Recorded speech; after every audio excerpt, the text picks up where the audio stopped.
It's the quiet that unravels you, not the bumps in the night, not the cinematic thunderclaps, but the silence that follows, the thick, expectant pause where the mundane used to be.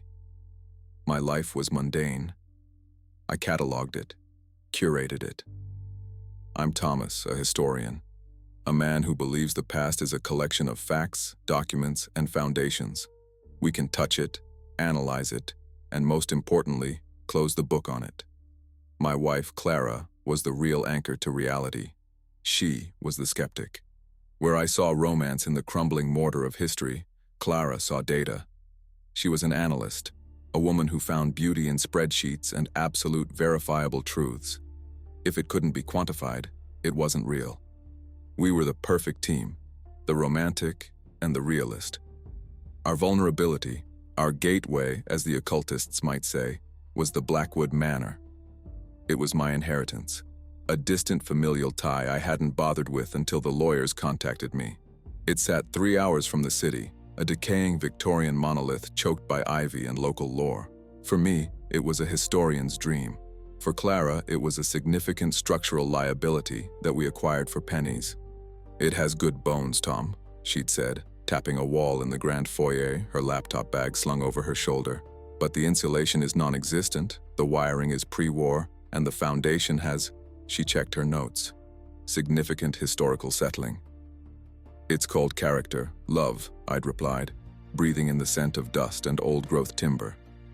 The house was infamous. It was the epicenter of the crime of the century, or at least the 1920s equivalent. In 1924, Amelia Blackwood, the sole heiress, vanished from her bedroom. No note, no ransom, no body. The papers screamed, "runaway," but the whispers in the town said, "murder." The case was cold, a fossilized piece of local tragedy. We settled in, the sterile white of our modern furniture stark against the dark, carved mahogany. Clara designated the large, second-floor library as her home office. I took the study downstairs. Life found its rhythm. I worked on my monograph. Clara crunched numbers for a firm in the city, her presence now entirely remote. We were in control of our new reality. The first incursions were subtle, so subtle they were nothing. I was in the kitchen, boiling water. A sound, like a silk dress brushing against a doorframe, came from the main hall. "Clara," I called out. Her voice was faint from upstairs. "What? Did you just come down?" A pause. "No, been on this call for an hour. Why?" "Nothing. Wind, I guess." But the house was sealed tight. We'd spent a fortune on new windows. I dismissed it. An old house makes old house sounds. A week later, Clara came downstairs, a perplexed frown on her face.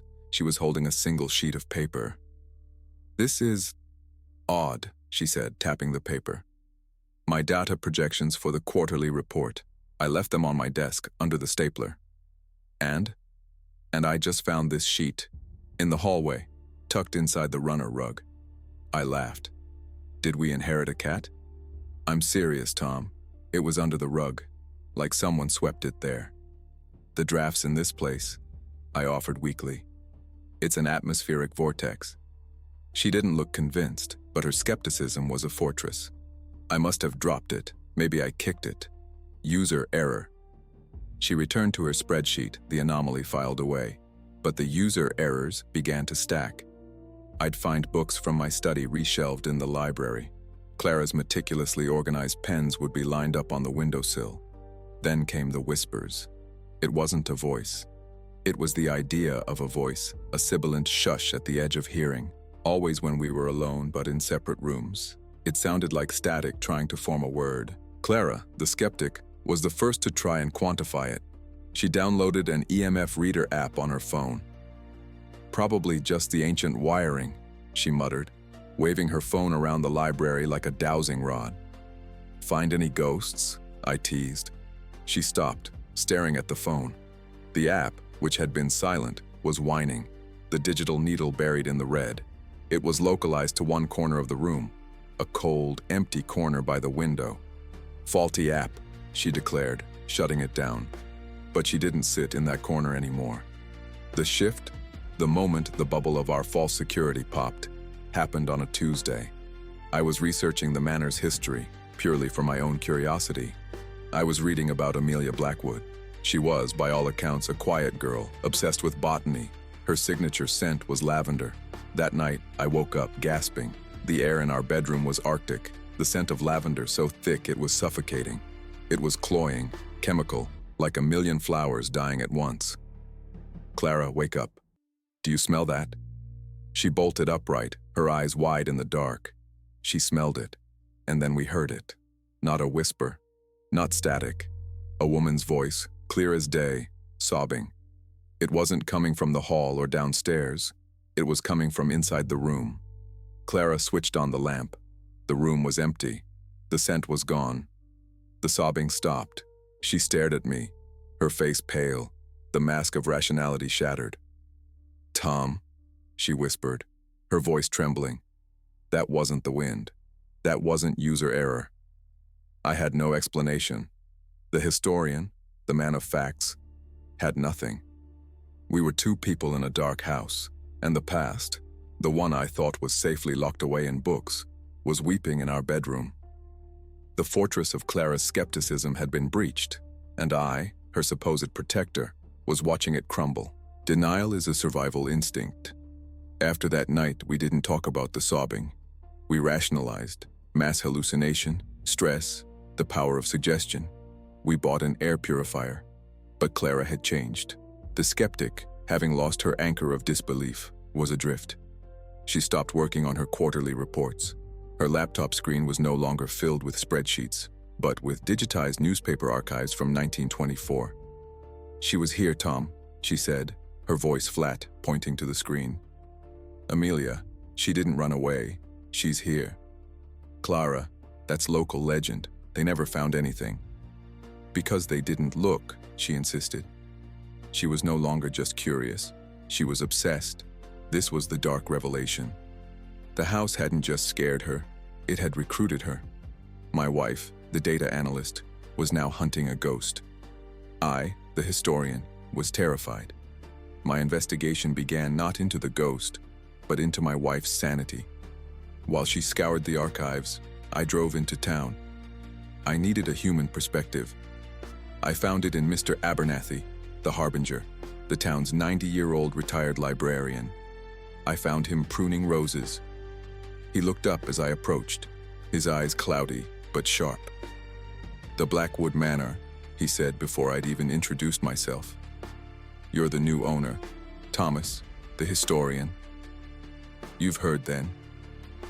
"The house is loud," he said, snipping a dead bloom. "It doesn't like being ignored, and it hates skeptics. Mr. Abernathy, my wife, she's not well. She thinks she's hearing Amelia," he finished. "Of course. She always starts with the whispers, the lavender. You know about this?" He put down his shears. "Son, that house isn't haunted by Amelia. It's haunted by the secret of Amelia. She's just the alarm system. It's the other thing you need to worry about." "The other thing?" "Amelia had a cousin, Silas, a cruel man, dabbled in things he shouldn't have. He wanted the inheritance. He got it too after she vanished. People said he'd found a way to silence her, permanently. He didn't just kill her, he trapped her, and he trapped the thing he used to do it." A cold dread, colder than the spot in the library, settled on me. What does it want? It wants silence. It wants the secret kept, and it feeds on the curious. It will take your wife, Mr. Thomas, just like it took Amelia. I drove home, my hands shaking. I was a man of facts, and the facts were coalescing into a nightmare. When I got back, Clara was standing in the library, her face ecstatic. "I found it, Tom. I found the key object." She wasn't pointing at her screen. She was pointing at the heavy, ornate mahogany desk that had come with the house, Amelia's desk. "I've been staring at it for weeks," she said, her voice rapid fire. The dimensions were wrong. The data was wrong. The interior cavity measurements didn't match the exterior footprint. She had, in a fit of manic energy, dismantled the desk's backing. Behind a false panel, she'd found it. A small leather-bound diary, embossed with the initials AB. It was the moment of pure terror. We opened it. The first pages were mundane, botany notes, complaints about the weather. Then, the entries grew frantic. October 19th, 1924. Silas brought a guest to the house. I did not see him. I only heard him. A voice like dry leaves. Silas calls him the proctor. He says, the proctor will ensure my cooperation. October 21st, 1924. The whispering. It's not in the walls. It's in my head. It tells me to be quiet. It smells of dust and lavender. October 23rd, 1924.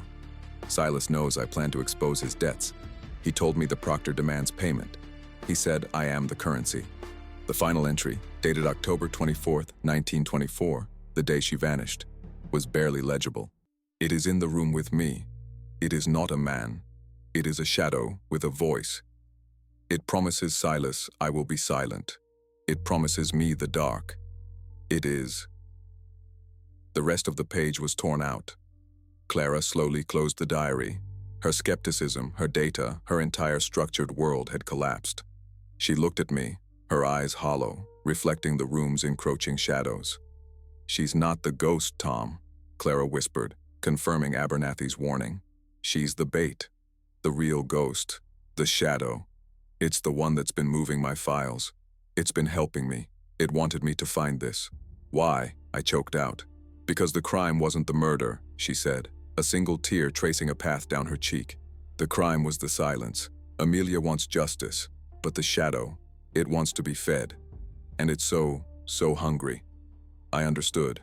We weren't investigators. We were the next course. The house, the entity. It had lured us in, using my love of history and Clara's skepticism as the hook. Her analytical mind, once her greatest defense, was now the perfect tool for the entity to use. She was the only one smart enough to solve the puzzle. The escalation was brutal and swift. The entity, the proctor, as Amelia called it, was no longer subtle. It was aggressive.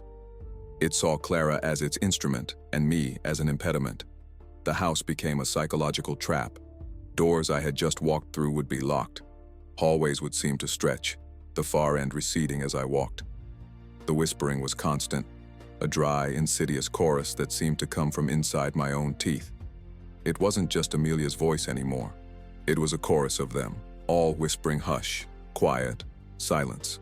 Clara, however, was energized. She was a woman possessed not by a demon, but by a problem. She bought whiteboards, setting them up in the library. She diagrammed the house, cross-referenced the diary with blueprints. She barely slept. It's a pattern, Tom, she'd murmur, sipping cold coffee. The cold spots, they aren't random.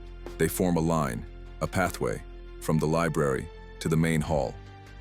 I tried to get her out. I called my friend Mark, the Skeptic 2.0, begging him to come and talk sense into her. Mark, a clinical psychologist, agreed. He arrived on a Friday night, exuding rational calm. Tom, he said gently, she's having a fugue state. This house, the isolation, it's a classic pressure cooker. We need to get her to a hospital. He tried to talk to Clara. She just pointed at the whiteboard. He moved her, Mark. After it finished, he moved her. The clues are in the house's original ledger. Clara, this isn't healthy, Mark said, approaching her. Don't touch me, she shrieked. It doesn't like to be touched. As Mark reached for her arm, the lights in the library didn't just flicker, they exploded. All 3 bulbs burst in a shower of glass and ozone. The room plunged into darkness, save for the blue light of Clara's laptop. Mark froze. What the hell? A sound filled the room, not a whisper, a roar. A deep, guttural vibration that shook the plaster from the ceiling. It was the sound of 1,000 voices screaming, silence. Mark was out the door in seconds. I heard his car peeling out on the gravel drive. My last ally was gone. I was alone with my wife and the thing that owned the dark. It's angry, I whispered, pulling Clara away from the shattered glass. It's scared, she replied, her eyes bright with a terrifying, feverish clarity. We're close. It's been guarding the secret for a century, and I'm about to break it. My attempts to fight back were pathetic. I read passages online about smudging, about iron. I hung horseshoes, ironic for a historian, and burned bundles of sage. The house responded by slamming every door on the second floor simultaneously, the sound like a cannon blast. The smell of sage was instantly replaced by the overwhelming, sickly sweet stench of dead lavender. The entity was done playing. It began to manifest, not as a figure, but as a negation of space. A patch of darkness in the corner of the room that was blacker than the shadows, a void that seemed to drink the light. It moved. It wanted Clara. It saw her as the final loose end. She was the one who could give Amelia a voice, and the proctor existed only to enforce silence. The final night, a storm raged outside, mirroring the chaos inside. Clara was downstairs in the main hall, staring at the grand fireplace, a monstrous thing of black marble. "This is it, Tom," she said, her voice a ghost of itself. "It's not in the walls. It's not in the cellar." The shadow detached itself from the corner of the hall. It glided across the floor, a ripple of pure cold. It was between us and the door. "Clara, run!" I yelled, grabbing an iron fireplace poker. "No," she said. She didn't even look at the entity. She was staring at the hearth. "It's in the hearth." The entity rose up, twisting into a vague, man-like shape. It was 10 feet tall, a column of utter blackness. The roar began again, shaking my bones. "She was a skeptic," Clara whispered, her eyes locked on the marble. "She didn't believe in monsters, and so he put her where no one would ever think to look." The shadow thing lunged. It didn't lunge at me. It lunged at her. I am not a brave man. I am a man of books and quiet contemplation. But in that second, seeing that thing move to erase my wife, the historian vanished, and only the husband remained. I didn't run. I didn't pray. I reacted. "Silas!" I roared, stepping in front of Clara. I held the iron poker up, not as a weapon, but as a symbol. "Her name was Amelia. We know her name." The shadow recoiled as if struck. The name, the truth, was poison to it. "We know what you did," I screamed, my voice cracking. "The contract is broken. The secret is out." The entity shrieked, a sound of static and fury. It thrashed, knocking furniture aside. It was losing its anchor. Clara, in that moment of distraction, fell to her knees before the fireplace. She grabbed the poker from my hand and jammed it into a hairline crack in the mortar of the hearth. "Amelia," Clara whispered, and the house fell utterly silent. The wind stopped. The shadow froze. And from the fireplace, from the very stones, a new voice. A real voice. "Amelia." It was just one word. "Beneath." It was the final clue. The one the proctor had been killing for a century to hide. The shadow, the proctor, gave one final, deafening roar of static, and then it simply dissolved. It didn't fly away. It came apart, like ink in water, and vanished. The oppressive cold lifted. The smell of lavender was replaced by the smell of old stone and soot. The confrontation was over. The silence that remained was, for the first time, just silence. We called the police. I told them a historian's tale, that I was researching the house, found the diary, and cross-referenced the blueprints. I told them my wife, the analyst, had noted a structural anomaly in the hearth. They brought hammers and crowbars. It took them an hour to break through the 1920s-era brickwork that had been hidden behind the marble facade. Behind it was a small, dark void, and inside that void, curled in the dust, was a skeleton, a few scraps of a silk dress, and a single dried sprig of lavender. Amelia Blackwood had been found. The crime of the century was solved. We survived. But survival is not victory. We sold the Blackwood Manor to the State Historical Society. It's a museum now. They talk about the architecture, the history, the tragic end of Amelia. They don't talk about the shadow. They don't talk about the proctor. But sometimes the guides complain about the lights in the library bursting or the lingering, inexplicable smell of lavender. The scar is Clara. She was the skeptic. She was the woman who believed only in data, in the verifiable, in the absolute. That woman is gone. The woman who sits across from me now, in our sterile, modern, brand-new apartment on the 30th floor, is a stranger. She is a survivor, but that word implies the threat is over. Clara, the marked witness, knows better. You cannot unknow what we learned. You cannot unsee the void that stares back. The world is not the solid, rational place we believed it was. It's a thin curtain over an abyss, and we showed the abyss our faces. She doesn't work with data anymore. She mostly just watches. She watches the shadows in the corners of our bright sunlit apartment. She listens to the hum of the air conditioning. I often think about the nature of that entity. Was it Silas? Was it something he summoned? Did we banish it, or did we just bore it? By solving the crime, we removed its purpose. It was a guard dog with nothing left to guard. But guard dogs can find new masters. Last night I woke up. The apartment was cold. Colder than it should be. Clara was standing by the window looking down at the city lights. "Clara," I whispered, "are you all right?" She turned, and her face was pale, just as it had been that first night in the manor. She put a finger to her lips. "Hush," she whispered, her voice a hollow echo of the woman I married. "Don't you hear it? It's different now. It's not whispering about the past anymore." She looked back out the window at the millions of lights, the millions of souls, the millions of secrets. "It's whispering about us. The knowledge is the scar. We are marked, and the silence is never, ever, just silence. What horrors are hiding in the silence of your own life? What truths are you too skeptical to see? Share your own chilling experiences in the comments below. And if this story left you breathless, please like and subscribe. You never know what secrets we'll uncover next.